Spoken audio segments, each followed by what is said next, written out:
DMT classes में आपका स्वागत है। आइए आज हम क्लास 10th के जो रासायनिक अभिक्रिया का जो सबसे पहला चैप्टर है उसको मैं आज क्या करता हूँ कि जो इसमें सबसे इम्पॉर्टेंट जो अभिक्रिया है वो क्या है या उसको कैसे पूछा जाता है, मैं उसको इस वीडियो में एक्सप्लेन करने वाला हूँ। ठीक है, तो इसमें सबसे पहले मैंने लिया है योगात्मक अभिक्रिया और वियोजन अभिक्रिया। मैं क्या हूँ कि छोटे छोटे टॉपिक को मैं पहले आपको पढ़ाऊँगा। ठीक, तो योगात्मक अभिक्रिया इसके नाम से ही पता चल रहा है कि इसको क्या करना है। तो आपने पढ़ा होगा योग, योग का मतलब होता है कि जोड़ना, यानी जो भी इसमें यौगिक आएंगे या अभिकारक आएंगे वो जोड़कर किसी एक नए उत्पाद का निर्माण करेंगे। जैसे मैंने मान लीजिए ए ले लिया और बी ले लिया, दो अभिकारक ले लिया और इन दोनों के जब हम अभिक्रिया करेंगे तो ये दोनों जुड़ के क्या बनाएंगे, तो ए भी बनाएंगे। क्यों? क्योंकि ये दोनों जुड़ गए हैं। तो फिर आप इसको क्या कैसे लिखेंगे कि जब दो अभिकारक आपस में अभिक्रिया करके एक नए उत्पाद का एक एक उसी से एक नए उत्पाद का जब निर्माण करते हैं तो उन्हें कह दिया जाता है कि वो योगात्मक अभिक्रिया कहलाते हैं। ठीक, और वियोजन, तो वियोजन में आपको मैं समझा दूंगा आगे, जब इस पे आगे जब पहले योगात्मक को हम समझ लेते हैं, इसके एग्जाम्पल समझ लेते हैं। मैंने डिफिनेशन आपको बता ही दिया कि जब दो अभिकारक एक ही, जैसे ऐसे लिखेंगे कि जब दो अभिकारक अपने जैसे एक नए यौगिक का निर्माण करते हैं, जोड़कर एक नए यौगिक का निर्माण करते हैं तो उसे हम योगात्मक अभिक्रिया कहते हैं।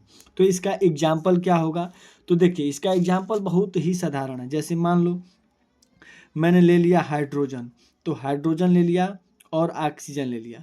तो अब हाइड्रोजन ऑक्सीजन की जब अभिक्रिया कराएंगे तो ये बनेगा आपका H2O। ठीक, अब आपके दिमाग में ये क्या आया होगा कि हाइड्रोजन यहाँ दो है, यहाँ एक है, तो यहाँ दो होने का कारण तो ये है कि जल का सूत्र होता है H2O। यहाँ दो, यहाँ पे भी दो होता है और यहाँ पे भी दो होता है। वो क्यों? क्योंकि ये द्विपरमाणुक है, यानी जो भी गैस होते हैं वो द्विपरमाणुक होते हैं, यानी वो कभी भी दो की संख्या में आते हैं। कितने की संख्या में? तो वो हरदम दो की संख्या में आएंगे। जैसे मान लो हमें सोडियम लेना है, तो सोडियम एक धातु है, तो सोडियम अकेले भी आ सकता है। अगर इसको दो की संख्या में लेना है तो आगे क्या लगाएंगे? दो लगाएंगे। ठीक, लेकिन जो गैस होते हैं वो ऑलरेडी द्विपरमाणुक ही होते हैं, वो अस्थायी होने के लिए कम से कम दो की संख्या में आएंगे तभी अस्थायी होंगे। इसीलिए हाइड्रोजन को दो करते हैं और ऑक्सीजन को दो करते हैं। जैसे मान लीजिए अब नाइट्रोजन से अभिक्रिया कराना होगा तो उनको भी हम कितने की संख्या में लाएंगे?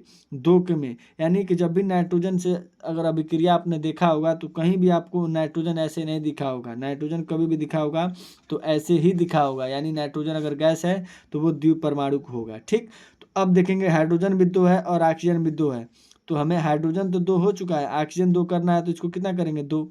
अब ये हो गया कि ऑक्सीजन तो दो हो गया, लेकिन अब हाइड्रोजन कितने हो गए? चार, तो इसके आगे लगा देंगे दो। तो ये संतुलित करना है। अगर आपको संतुलित करने में थोड़ी सी भी दिक्कत आती होगी तो मेरे चैनल को आप फॉलो कीजिएगा और फिर आप इसके पहले वाले वीडियो में जब जाएंगे तो मैंने उसमें रासायनिक अभिक्रियाओं को कैसे संतुलित किया जाता है इस पे मैंने पहले की वीडियो इस पे बना रखी है। ठीक है, आते हैं हम अपने टॉपिक पे। फिर अब मान लीजिए फिर हम लेते हैं सल्फर, यानी कि सल्फर देखिए अब ये सल्फर आ गया।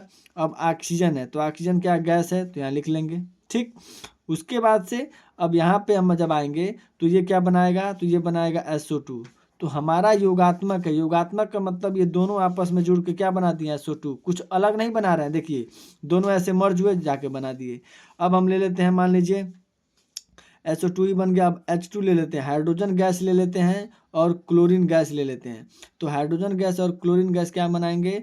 तो हाइड्रोक्लोरिक अम्ल बनाएंगे। दोनों आपस में मिलके हाइड्रोक्लोरिक अम्ल बनाएंगे और इसको भी दो कर देंगे, तो हाइड्रोजन दो हो जाएगा और क्लोरीन भी दो हो जाएगा। तो इन सभी अभिक्रियाओं में आपने क्या देखा? तो इन सभी अभिक्रियाओं में आपने ये देखा कि ये दोनों आपस में मिलकर क्या कर रहे हैं? आपस में मिलकर बना रहे हैं। अब दूसरा अभिक्रिया आपका ये है वियोजन अभिक्रिया, कि भाई वियोजन अभिक्रिया क्या होती है? तो वियोजन मतलब होता है टूटना। ठीक है, तो वियोजन मतलब होता है टूटना। तो आप योगात्मक को तो जोड़ रहे हैं, अब वियोजन मतलब तोड़ेंगे, यानी जो भी यौगिक आएगा उसको पहले हम क्या करेंगे कि उसको तोड़ेंगे। जैसे मान लीजिए आ गया कैल्शियम कार्बोनेट, तो कैल्शियम कार्बोनेट का सूत्र होता है CaCO3। अब इसका हम यूँ कराएंगे वियोजन। वियोजन मतलब इसको जब हम तोड़ेंगे तो CaCO3 कैसे लिख लो Ca और C है तो C, और O3 को ऐसे कर लो O2 और O में। ठीक, तो यहाँ से क्या निकलेगा?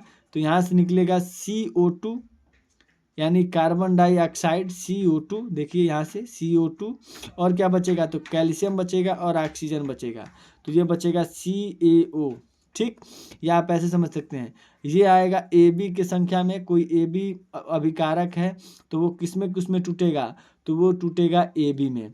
यानी आप इसको कह सकते हैं कि ये योगात्मक का जस्ट उल्टा है, उसमें हम यौगिकों को यानी अभिकारकों को जोड़ते थे और उत्पाद बनाते थे, इसमें अभिकारकों को तोड़ेंगे और उत्पाद बनाएंगे। ठीक है, तो अगला है आपका अमोनियम, यानी अमोनियम क्लोराइड है, तो अमोनियम क्लोराइड का सूत्र होता है NH4Cl।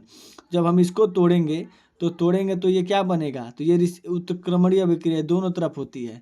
तो जैसे मान लेंगे ये बन जाएगा आपका NH3 और क्या बनेगा, तो HCl। इसको आप चाहेंगे तो तोड़ के भी ले सकते हैं ऐसे, NH3 फिर ये HCl, देखिए N है तो N और हाइड्रोजन 4 है तो एक 3 यहाँ का और एक यहाँ का 4 और ये Cl है तो Cl, तो यहाँ से निकल गया HCl और यहाँ से निकल गया NH3। ठीक, तो NH3 प्लस HCl। और क्या बन सकता है, तो एक ले लीजिए आप लोग PCl5, तो PCl5 मतलब फास्फोरस पेंटाक्लोराइड, ये भी उत्क्रमणीय अभिक्रिया दिखाता है। तो PCl5 में इसको आप कैसे तोड़ेंगे, तो इसको लिख लीजिए PCl3 और क्या लिखेंगे Cl2, तो इसको आप तोड़ेंगे तो यहाँ से निकलेगा Cl2, तो Cl2 निकलेगा तो यहाँ दिखा दो, क्लोरीन गैस निकलेगा। अब क्लोरीन निकालना है तो क्लोरीन एक गैस है तो इसको क्या लिखेंगे, क्लोरीन गैस, तो ऐसे 2। उसके बाद PCl3 को ऐसे लिख लेंगे PCl3 और प्लस लगा देंगे। तो दोनों अभिक्रिया में आपने क्या सीखा, तो योगात्मक में हम लोग ये कर रहे थे कि योगात्मक में इन दोनों को दो की संख्या में जब आ रहे थे अलग अलग, इन दोनों को मर्ज करके जोड़ देते थे तो वह उत्पाद बना लेते थे। देखिए इन सब में क्या हुआ कि दो की संख्या में आए हैं और एक एक उत्पाद बनाए हैं। ठीक, इसमें क्या हुआ है कि ये जो अभिकारक हैं वो एक एक की संख्या में आए हैं और वो कितना कितना उत्पाद बनाए हैं, तो वो उत्पाद बनाए हैं दो की संख्या में। देखिए दो की संख्या में उत्पाद बनाए हैं। तो वियोजन का मतलब क्या है, टूटे हैं तभी ना दो हुए हैं, कोई भी चीज़ जब टूटेगी तभी 2 में बनेगी, 3 में बनेगी। तो ऐसे क्या होगा कि हम योगात्मक और वियोजन अभिक्रिया को आसानी से समझ सकते हैं। वीडियो आपको अच्छा लगता हो तो मेरे चैनल को आप लोग जरूर सब्सक्राइब कीजिए और दोस्तों में ज़रूर शेयर कीजिए कि जिससे कि मेरा भी थोड़ा मोटिवेशनल बने, तो मैं आपके लिए और इससे भी बढ़िया वीडियो आपके बोर्ड से इंपॉर्टेंट संबंधी वीडियो लेकर आऊँ, जिससे कि आपके जो नंबर हैं, मार्क्स हैं, वो अच्छे से अच्छे आएँ। ठीक है, धन्यवाद।